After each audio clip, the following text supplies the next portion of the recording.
Bien-aimés frères et sœurs, que le Seigneur vous bénisse abondamment. Nous sommes là et nous voulons partager avec vous la parole de Dieu. Aujourd'hui, nous venons avec un grand sujet et un sujet si important que nous avons intitulé « Contemplons comme dans un miroir la gloire du Seigneur ». Contemplons comme dans un miroir la gloire du Seigneur. J'aime beaucoup ce passage que l'apôtre Paul nous a donné, où nous avons soutiré ce thème. Et ce passage est tiré dans le deuxième livre, dans son deuxième épître aux Corinthiens, à son chapitre 3, le verset 18. Il dit: pour nous qui les visages découverts, contemplons comme dans un miroir la gloire du Seigneur, nous sommes transformés en la même image de gloire en gloire. J'aime une chose que l'apôtre Paul met d'accent dans ces passages. Il ne nous demande pas de contempler la souffrance du Seigneur. Il ne nous demande pas de contempler autre chose que la gloire du Seigneur. Contemplons comme dans un miroir la gloire du Seigneur. Alors, aujourd'hui, nous allons nous focaliser sur ce passage de 2 Corinthiens 3, 18, où nous allons ensemble voir comment nous pouvons contempler la gloire du Seigneur afin que nous soyons transformés en la même image. J'aime une chose que l'apôtre Paul a aussi souligné. Il nous demande de contempler. Il ne nous demande pas de faire autre chose, sinon de contempler. Autrement, il nous demande de regarder ce qui se passe dans la gloire du Seigneur. Que nous puissions être en train de voir comment le Seigneur est glorifié. Et cela est important. Pourquoi? Parce qu'il y a nos bénéfices. Il y a quelque chose que toi et moi, nous bénéficions quand nous regardons à cette gloire du Seigneur. La Bible dit, l'apôtre Paul souligne, il dit, et en ce moment-là, nous serons transformés en la même image de gloire en gloire. C'est-à-dire, si aujourd'hui vous voulez voir et vivre la gloire du Seigneur, vous n'avez qu'à contempler cette gloire qu'il est ou qu'il a. Et ainsi, vous allez refléter cette gloire qu'il est et qu'il a de gloire en gloire. Alors, frères et sœurs, contemplons comme dans un miroir la gloire du Seigneur. Aujourd'hui, j'aimerais encore aussi prendre un deuxième passage que je ne voulais pas lire, mais je vais essayer de faire quoi? De paraphraser. C'est une histoire qui nous est, je crois, peut-être familière. La Bible nous parle dans le livre de Marc, chapitre 5, à partir du 24e verset. La Bible nous montre une histoire. Jésus-Christ était appelé par un chef. Il a été appelé pour aller à la maison de ses chefs afin de guérir sa fille qui était malade. La Bible dit, chemin faisant, une femme qui avait perdu du sang durant 12 ans. La Bible dit qu'elle avait vendu tout ce qu'elle possédait. Et après avoir vendu tout ce qu'elle possédait, non seulement qu'elle a perdu tout ce qu'elle avait vendu pour être guérie, mais aussi elle n'a pas eu à recevoir sa guérison. La Bible dit qu'elle avait tout vendu, elle avait tout perdu. Et non seulement qu'elle a tout perdu, elle n'a pas aussi la santé qu'elle voulait, qu'elle cherchait. Et cela s'est passé durant 12 ans. Un jour, elle entend parler du Seigneur. Et qu'est-ce qu'elle s'est dit? Elle s'est dit, si seulement je peux toucher sa robe, je crois que je serai guérie. Et qu'est-ce qui s'est passé? La Bible dit, elle est partie jusqu'à toucher la robe du Seigneur au milieu de la foule. Je sais qu'il y a beaucoup de choses, beaucoup d'enseignements que vous avez déjà reçus là-dessus. Mais aujourd'hui, je suis en train de vouloir tout simplement attirer votre attention à contempler la gloire du Seigneur dans tout ce que je suis en train de dire. Elle a touché la robe du Seigneur par derrière, bien sûr. Alors que Jésus avait déjà dépassé, elle est venue derrière. Jésus était en train d'aller vers l'homme qui a demandé de guérir sa fille. Chemin faisant, la Bible dit, avant que Jésus n'arrive même à la maison, l'homme, plutôt les serviteurs de cet homme sont venus pour dire, il n'est pas utile, il n'est pas important que tu importunes le maître, parce que ta fille elle est morte. Mais je ne voulais pas toucher ces points-là, mais ici je voulais m'étaler sur le fait qui s'est passé entre cette femme et le Seigneur. Elle a touché la robe du Seigneur. Comment se fait-il qu'une personne puisse simplement toucher la robe du Seigneur et être guérie? Parce que la Bible dit, quand elle a touché la robe du Seigneur, il ipso facto, directement, il y a eu arrêt du sang. Il y a eu le sang s'est arrêté. Le sang qui a coulé durant 12 ans s'est arrêté ces jours-là. Alors frères et sœurs, comment se fait-il que quelqu'un qui touche juste une robe et que cette personne puisse être libérée, puisse stopper la souffrance qu'elle a menée ou qu'elle a traversée avec durant 12 ans? Alors frères et sœurs, la chose que j'aimerais que vous puissiez comprendre, c'est que cette femme, elle n'a pas touché seulement une robe, mais elle a touché quelque chose qui était si importante. La Bible nous parle dans le livre de Genèse, la Bible dit que lorsque Isaac a voulu faire cadeau à son fils qui était plutôt Jacob, quand Jacob, voilà j'y arrive, a voulu faire un cadeau à son fils parce que Jacob aimait Joseph. Et la simple des choses que Jacob a trouvé à pouvoir donner à son fils, c'était une robe à plusieurs couleurs, une tunique à plusieurs couleurs. Alors, la simple question que nous devons nous poser, qu'est-ce qui a fait que cette robe de Jacob puisse être accordée à qui?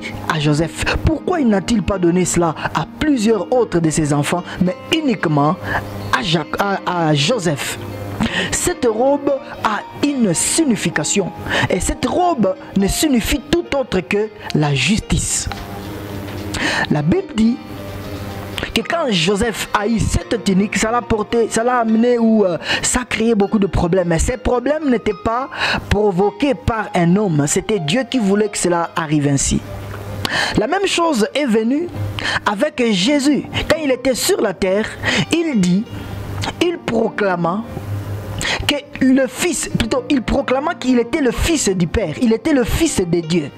Cela a commencé à provoquer beaucoup de problèmes dans le ministère de Jésus parce qu'il était en train de dire qu'il était le Fils unique du Père Céleste. Vous savez, en Israël ou chez les Juifs, quand vous parlez que vous êtes fils de Dieu, c'est-à-dire ils conçoivent cela avec une manière humaine, d'une manière humaine. Ils ne peuvent pas croire que vous puissiez être un fils de Dieu sans qu'il y ait une mère que Dieu a eue afin de vous avoir. Alors, c'est comme ça qu'ils comprenaient qu'à chaque fois que le Seigneur parlait qu'il est le Fils du Père ou qu'il est le Fils unique de Dieu. Et vous savez, bien aimés frères et sœurs, ça ne s'est pas arrêté par là. Cela a provoqué des problèmes dans le ministère de Jésus. Pourquoi? Parce qu'il était en train de s'autoproclamer qu'il était le Fils du Père ou le Fils de Dieu. Vous savez, frères et sœurs, la robe, même quand Jésus est mort, sa robe a été partagée. Pourquoi? Parce qu'il y avait quelque chose qui était attaché. Les Romains, ainsi d'autres, ont vu ce que cette robe pouvait produire. Oh, spirituellement, cette robe ne symbolise qu'une justice. Jésus-Christ a été l'unique à qui le Père, il a été l'unique, voilà j'y arrive, dans ce monde qui avait la justice du Père.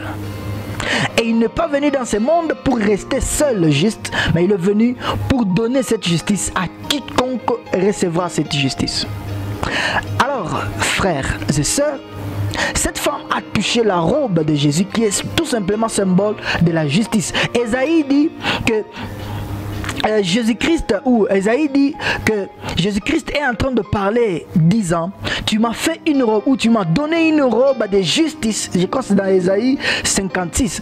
Tu m'as donné une robe de justice, c'est-à-dire la robe que Jésus portait sur la terre symbolisait la justice de Dieu. Il a été l'unique qui pouvait porter cette justice dans ce monde.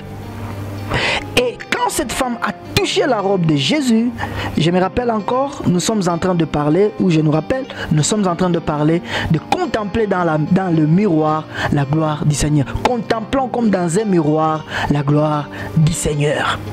Alors, frères et sœurs, cette femme a touché la robe de Jésus qui est tout simplement symbole d'une justice. Vous savez, dans la Bible, la femme représente l'Église.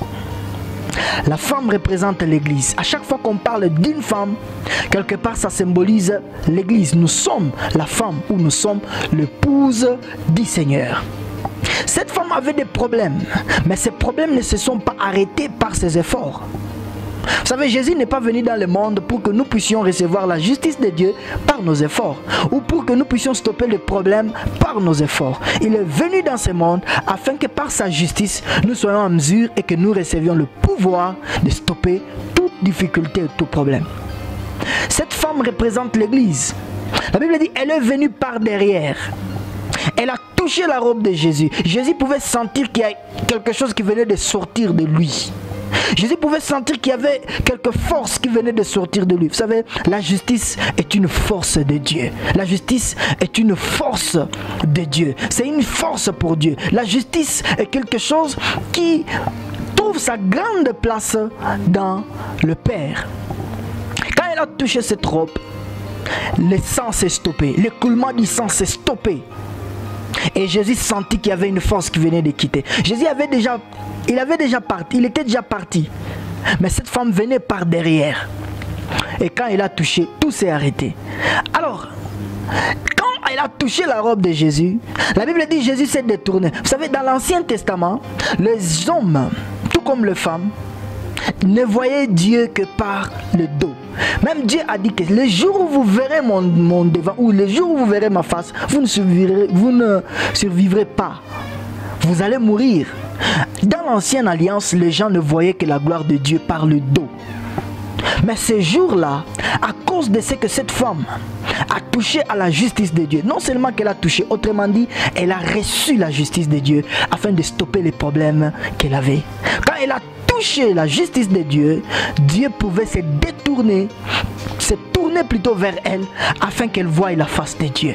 Quand tu touches à la justice de Dieu, quand tu reçois la justice de Dieu, je ne suis pas en train de parler de ta droiture, je ne suis pas en train de parler de ta bonne conduite, je ne suis pas en train de parler de ta bonne manière de vivre avec les hommes, mais je suis en train de parler de recevoir la justice de Dieu par la foi au moyen de la grâce. Ou par la grâce au moyen de la foi. Je suis en train de parler de quelqu'un qui reçoit la nature de Dieu, qui reçoit la justice de Dieu, quelqu'un qui peut se dire Jésus-Christ est ma justice. Voilà pourquoi la Bible nous dit dans le livre de 1 Corinthiens chapitre 3, plutôt 1, le verset 30, la Bible dit que Jésus-Christ est notre sagesse, il est notre justice et il est notre rédemption et il est notre sanctification. Elle a touché la justice que Jésus était. Elle a touché la justice de Dieu. Elle a reçu la justice de Dieu et le sang s'est stoppé. Vous savez, il y a des problèmes qui peuvent se stopper dans votre vie. Il y a des problèmes de péché. Il y a des problèmes de maladie. Il y a des problèmes je ne sais pas de quoi. Étant l'épouse de Jésus-Christ, ces problèmes peuvent se stopper de votre vie si vous pouvez tout simplement recevoir la justice que Jésus est venu vous apporter. Si vous pouvez tout simplement croire, malgré vos défauts, malgré vos erreurs, que vous êtes la justice de Dieu en Jésus-Christ. Cela peut stopper des problèmes dans votre vie. Peut-être vous souffrez d'un péché que vous ne savez pas stopper. Mais croyez-moi, ce péché peut stopper si vous pouvez maintenant arrêter de regarder à votre justice et commencer maintenant à regarder à la justice que Jésus-Christ est venu vous apporter. Cela est tellement capital. Cela veut dire quoi? Tu as péché, tu es méchant, tu es ceci ou cela, mais tu arrêtes de te voir dans la miroir ou dans l'angle de ce que tu fais, mais tu te vois dans l'angle de ce que Jésus-Christ a fait pour toi. Tu arrêtes de te qualifier par rapport à ce que tu fais, mais tu commences maintenant à te qualifier par rapport à ce que Jésus-Christ a fait pour toi. Dieu veut que tu sois de ceux qui reçoivent la justice de Dieu par la grâce au moyen de la foi. Je suis en train de parler de contempler comme dans un miroir la gloire du Seigneur. Cette femme, ce jour-là, quand elle a touché la robe de Jésus, le sang s'est arrêté et Jésus s'est tourné vers elle. Et Jésus a dit, quelqu'un vient de me toucher. Quand vous recevez la justice de Jésus-Christ, quand vous recevez ce que Christ est pour vous, sachez une chose, c'est que même le Seigneur saura qu'une force vient de quitter de lui pour aller vers vous. Cette force peut être une force pour stopper des problèmes que les démons peuvent provoquer dans votre vie, les diables ainsi de suite. Ça peut être une force qui quitte Jésus afin de venir stopper ces problèmes de péché qui vous agacent. Peut-être vous souffrez d'un péché que vous ne voulez même pas que les gens sachent. Sachez que Dieu le sait et le moyen pour vous de vous en sortir de ces péchés, c'est de faire quoi? De recevoir gratuitement par la grâce ce que Jésus-Christ est venu vous donner. Cette justice se reçoit gratuitement. Nous sommes en train de parler de contempler comme dans un miroir la gloire du Seigneur. Quand cette femme a touché la justice de Jésus-Christ, Jésus s'est tourné et elle pouvait maintenant contempler la gloire du Seigneur. Et quand elle a vu le visage du Seigneur en face, cela nous montre que quand vous touchez à la justice de Dieu, vous verrez le visage de Dieu et ces problèmes ne subsisteront plus jamais. Ces problèmes qui vous agacent ne continuera plus jamais. Alors, en synthèse ou en conclusion, quand vous contemplez ou contemplez la gloire du Seigneur, c'est toucher à la justice de Dieu. Parce que quand vous touchez à la justice de Dieu, Dieu se tournera vers vous et vous ne verrez pas seulement son dos, vous verrez sa face. Et dans sa face, vous verrez l'amour, vous verrez la bonté, la miséricorde et l'amour que Dieu a pour vous. Dans les yeux de Jésus, je crois que ce jour-là, quand cette femme a vu Jésus se tourner, elle ne pouvait voir que la miséricorde et l'amour. La Bible dit, elle a semblé avoir peur pour dire, oh Seigneur, c'est moi qui viens de te toucher, ainsi de suite. Elle avait peur. C'est comme dans l'ancienne alliance, quand quelqu'un voit le dos de Dieu, il y a des gens qui avaient peur, il y a des gens qui tremblotaient. Ce jour-là, elle a failli trembloter, mais le Seigneur ne voulait pas qu'elle tremblote, parce que quand elle voit la face de Dieu, il n'y a que la joie, il n'y a que l'amour de Dieu exprimé, il n'y a que le pardon de Dieu exprimé, et il y a stoppement, où il y a break, où il y a le fait de stopper le problème par lequel vous traversez. Alors quand l'apôtre Paul nous a demandé de contempler la gloire du Seigneur, l'apôtre Paul n'était pas en train de nous demander de regarder dans un miroir humain et voir la gloire de Dieu, mais il nous demande de toucher la justice de Dieu afin de recevoir ou afin de nous contempler dans la gloire du Seigneur. Elle a touché la justice de Dieu et quelque chose de grand, voilà, j'y arrive, est arrivé dans sa vie. Bien-aimés frères et sœurs, je voulais conclure ces partages, je voulais le conclure, mais j'aimerais te demander une chose. Tu as tant souffert avec ces problèmes, on t'a dit engage la foi et tu verras les choses changer. On t'a dit si seulement tu peux croire comme cette femme qui a touché le vêtement de Jésus, tu auras ton miracle, mais rien n'était arrivé. J'aimerais te dire que la seule façon pour toi de voir ces problèmes stopper, c'est d'arrêter de te condamner. Et non seulement d'arrêter de te condamner, aussi d'arrêter de te culpabiliser. Non seulement cela, et recevoir la justice de Dieu. Quand tu recevras la justice de Dieu, tu ne sauras pas te condamner. Parce que Dieu te qualifiera par l'inqualifiable. C'est-à-dire, tu ne mérites pas, mais tu reçois ce que tu ne mérites pas. C'est-à-dire, tu ne mérites pas d'être justifié, tu ne mérites pas de recevoir les bonnes choses de Dieu, mais il te le donne parce que quelqu'un a payé le prix pour que tu puisses le mériter. Et cette personne, c'est Jésus. Tu mérites de recevoir cette guérison, tu mérites de recevoir ces miracles, tu mérites de recevoir cette force contre ce péché, tu mérites de recevoir cette force pour avancer dans tout ce que tu fais. Non parce que toi, tu as payé le prix, mais parce qu'un homme a payé le prix pour toi, c'est Jésus. Regarde la justice de Dieu, reçois cette justice. La Bible dit le royaume des cieux, ce n'est pas le manger et le boire, mais c'est la justice de Dieu. Reçois la justice de Dieu. La justice de Dieu, ce n'est pas quelque chose que tu reçois parce que tu as fait, mais c'est quelque chose que tu reçois parce que tu as cru en ce que Jésus-Christ a fait pour toi. Je crois que Dieu t'a béni. À partir de maintenant, arrête de regarder à toi-même. Commence maintenant à regarder à cette justice que Dieu t'a donnée. Reçois cela, c'est gratuit. Tu n'as pas un prix à payer. Reçois cela. Tu peux aujourd'hui, tu te lèves et tu dis, je suis la justice de Dieu en Jésus-Christ. Non parce que je fais, mais parce que je crois qu'il me l'a donné. Il est venu et il a payé le prix pour que moi je reçoive cette justice. Et aujourd'hui, je suis le justifié de Dieu. Je suis le justifié de Dieu parce que Jésus-Christ a payé le prix. Il est mon justicier et moi je suis le justifié. Que Dieu te bénisse et qu'il te bénisse encore. Si tu es malade, je te rassure que si tu peux recevoir la guérison aujourd'hui, plutôt la justice de Dieu aujourd'hui par la foi, tu recevras ta guérison au même moment comme cette femme. Que Dieu te bénisse. Shalom dans ta maison. Si tu n'as jamais donné ta vie à Christ, c'est une opportunité pour toi. Tu peux juste faire cette prière avec moi. Tu vas dire, Seigneur Jésus, je te reçois dans ma vie comme mon Seigneur et mon Sauveur. À partir de maintenant, je t'accueille dans ma vie. Je te donne ma vie. Je ne vis plus par moi-même, mais par toi maintenant. Je crois que tu as lavé mes péchés et tu m'as purifié dans ton sang.